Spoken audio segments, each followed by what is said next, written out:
মোটামুটি আমাদের সবারই কিন্তু খুব পছন্দের একটা মিষ্টি হলো এই রসগোল্লা। আর আজকে এই রসগোল্লাই তৈরি করে দেখাবো মাত্র 1 কাপ গুঁড়ো দুধ দিয়ে। সমস্ত রকম টিপস অ্যান্ড ট্রিক্স আজকের এই ভিডিওতে আপনাদের সাথে শেয়ার করব, যাতে আপনারাও 1 কাপ গুঁড়ো দুধ দিয়ে 1 হাঁড়ি স্পঞ্জ রসগোল্লা খুব সহজেই বাড়িতে তৈরি করে নিতে পারবেন। দেখে আর খেয়ে কেউ কিন্তু বুঝতেই পারবে না এই স্পঞ্জ রসগোল্লাগুলো আপনারা বাড়িতে তৈরি করেছেন, তাও আবার গুঁড়ো দুধ দিয়ে। এতটাই টেস্টি হবে খেতে এগুলো। আপনারা দেখেই হয়তো বুঝতে পারছেন এই রসগোল্লাগুলো কতটা স্পঞ্জি হয়েছে। আর ঠিক এরকমই রসগোল্লা কিন্তু আপনারাও তৈরি করে নিতে পারবেন, কারণ এই রসগোল্লা বানাতে গিয়ে কিন্তু অনেকেরই অনেক রকমের সমস্যা হয়। হয়তো কোনো সময় শিরায় দিলে ভেঙে যায় বা শক্ত হয়ে যায়, কিন্তু আজকের এই রেসিপিটা যদি আপনারা একদম ঠিকঠাকভাবে ফলো করেন তাহলে কিন্তু একই রকম সেম স্পঞ্জ রসগোল্লা আপনারাও তৈরি করে নিতে পারবেন। তো হ্যালো এভরিওয়ান, কেমন আছেন আপনারা সবাই? আশা করি আপনারা সবাই ভালো আছেন and welcome to my channel.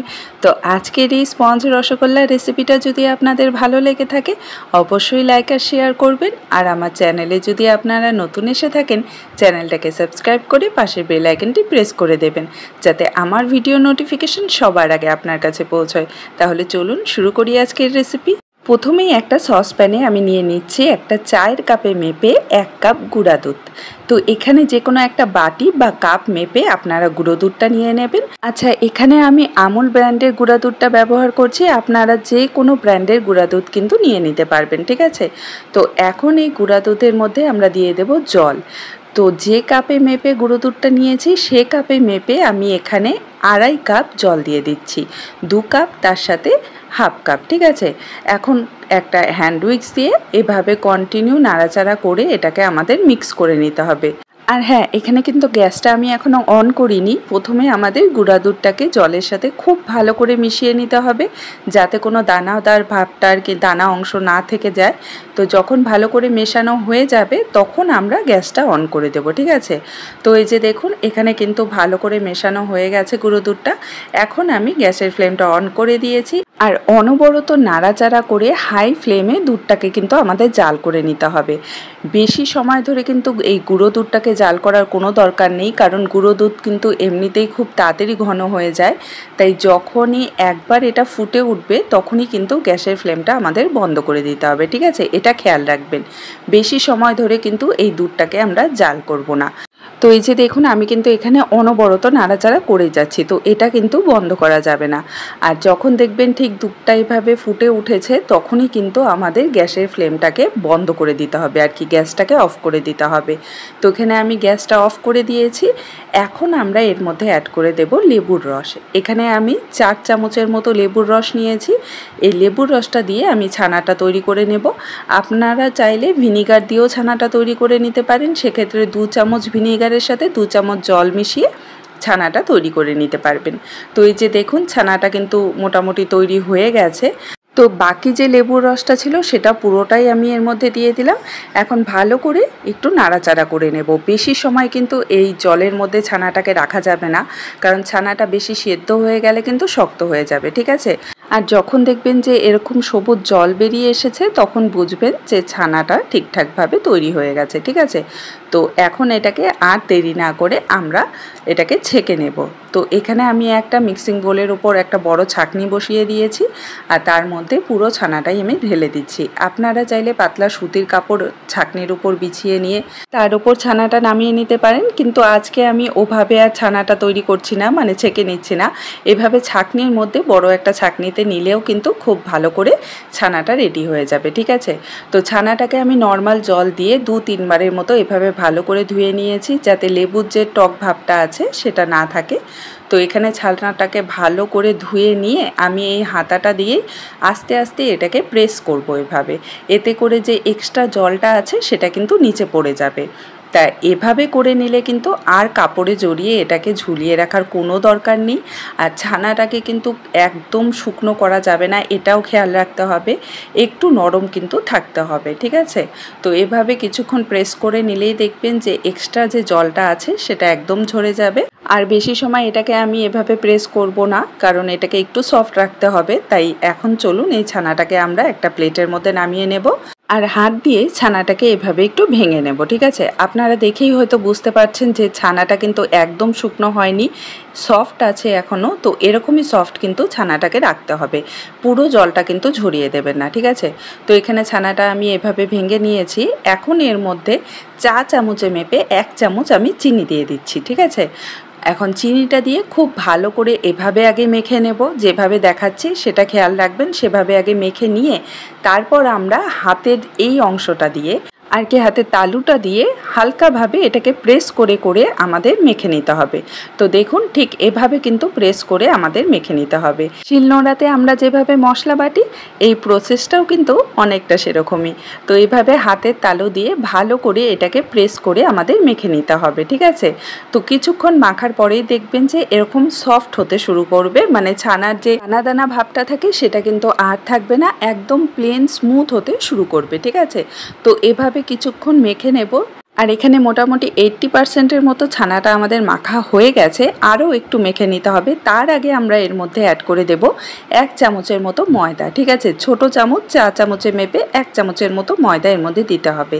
এর থেকে বেশি কিন্তু ময়দা অ্যাড করতে যাবেন না, তাহলে কিন্তু একদম শক্ত হয়ে যাবে। তো মোটামুটি 1 লিটার দুধের যদি ছানা তৈরি করেন সেটার মধ্যে 1 চামচের মতো ময়দা দিলেই যথেষ্ট। তো আবারও এটাকে খুব ভালো করে আমাদের একইভাবে মেখে নিতে হবে। আর কখন বুঝবেন যে ঠিকঠাকভাবে আমাদের ছানাটা মাখা হয়েছে কিনা সেটাও আমি আপনাদের দেখিয়ে দেব। তো এই যে দেখুন এখানে কিন্তু ছানাটা আমার মাখা হয়ে গেছে, আর একটুও কিন্তু থালাটার মধ্যে লেগে নেই। তো যখন দেখবেন এভাবে এক জায়গায় জড়ো করার পর থালার মধ্যে একটুও লেগে ধরবে না, তখন বুঝবেন যে একদম নরম সফট ছানা মাখা কিন্তু আমাদের হয়ে গেছে। তো এখন এটার থেকে আমি ছোট ছোট বল তৈরি করে নেব, তার জন্য এভাবে একটু গোল করে নিচ্ছি। এখন একটা চাকু দিয়ে আমি সমানভাবে এভাবে পিস করে নিচ্ছি, যাতে প্রত্যেকটা রসগোল্লাই একই সমান হয়। তো এখানে মোটামুটি 10টার মতো রসগোল্লা কিন্তু তৈরি হয়ে যাবে, ঠিক আছে। তো 1 কাপ গুঁড়ো দুধ দিয়ে কিন্তু মিডিয়াম সাইজের 10টা রসগোল্লা তৈরি করে নিতে পারবেন খুব সহজেই। এখন একটা করে লেচি নিয়ে এভাবে হাতের তালুতে খুব ভালো করে প্রথমে চেপে নিতে হবে, এতে ছানাটা আরও বেশি মসৃণ হয়ে যাবে আর আমাদের রসগোল্লার বলগুলো বানাতে খুব সুবিধে হবে, মানে একটুও ক্র্যাক আসবে না। এই যে দেখুন একটা বানানো হয়ে গেল। তো এভাবেই আমি সবগুলো রসগোল্লা কিন্তু বানিয়ে নেব। আর এই রেসিপিটা কিন্তু একদম নো ফেল রেসিপি। যদি একবার একই প্রসেসে স্টেপ বাই স্টেপ আপনারা ফলো করেন তাহলে কিন্তু একদম পারফেক্ট স্পঞ্জ রসগোল্লা কিন্তু তৈরি করে নিতে পারবেন। তো এই যে দেখুন এখানে কিন্তু 10টা রসগোল্লা আমি খুব ভালো করে শেপ দিয়ে নিয়েছি, একদম গোল করে। এখন আমরা চিনির শিরাটা তৈরি করব। তার জন্য এখানে একটা কড়াইতে আমি ওই একই কাপে মেপে 1 কাপ চিনি নিয়েছি, আর এর সাথে আমি দিয়ে দিচ্ছি 4 কাপ জল। 1 কাপ চিনির সাথে কিন্তু আমি 4 কাপ জল দিয়েছি, এটা একটু খেয়াল রাখবেন।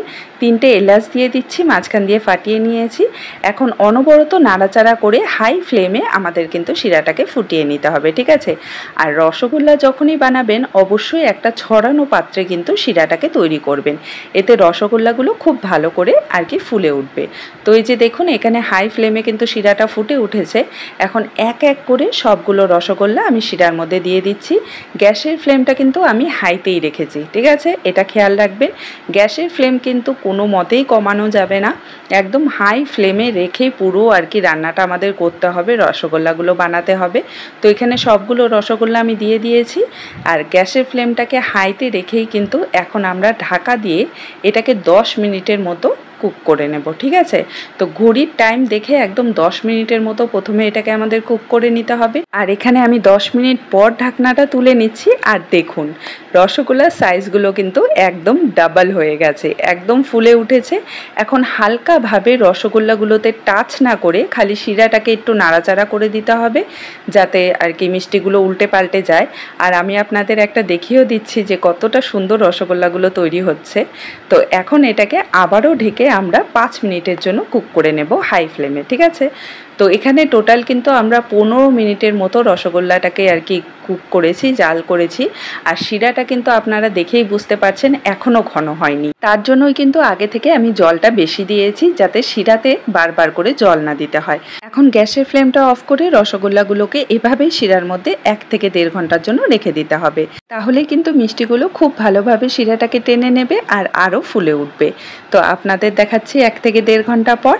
এই যে দেখুন তৈরি হয়ে গেল একদম স্পঞ্জি নরম তুলতুলে গুঁড়া দুধের রসগোল্লা। দেখে কিন্তু কেউ বুঝতেই পারবে না যে এটা আপনারা বাড়িতে বানিয়েছেন। একদম মিষ্টির দোকান থেকে কিনে আনা রসগোল্লার মতো লাগবে। আর স্পঞ্জ রসগোল্লা কিন্তু ঠিক এরকমই হবে। একবার প্রেস করে শিরাটা ঝরিয়ে দিলে আবার শিরায় দিলে সেটা আগের মতো ফুলে উঠবে। তো আজকের এই রেসিপিটা যদি আপনাদের কাছে ভালো লেগে থাকে অবশ্যই কিন্তু আমাকে কমেন্টে জানাবেন। দেখা হবে আপনাদের সাথে আরেকটি নতুন সহজ রেসিপি নিয়ে। ভালো থাকবেন, সুস্থ থাকবেন। বাই।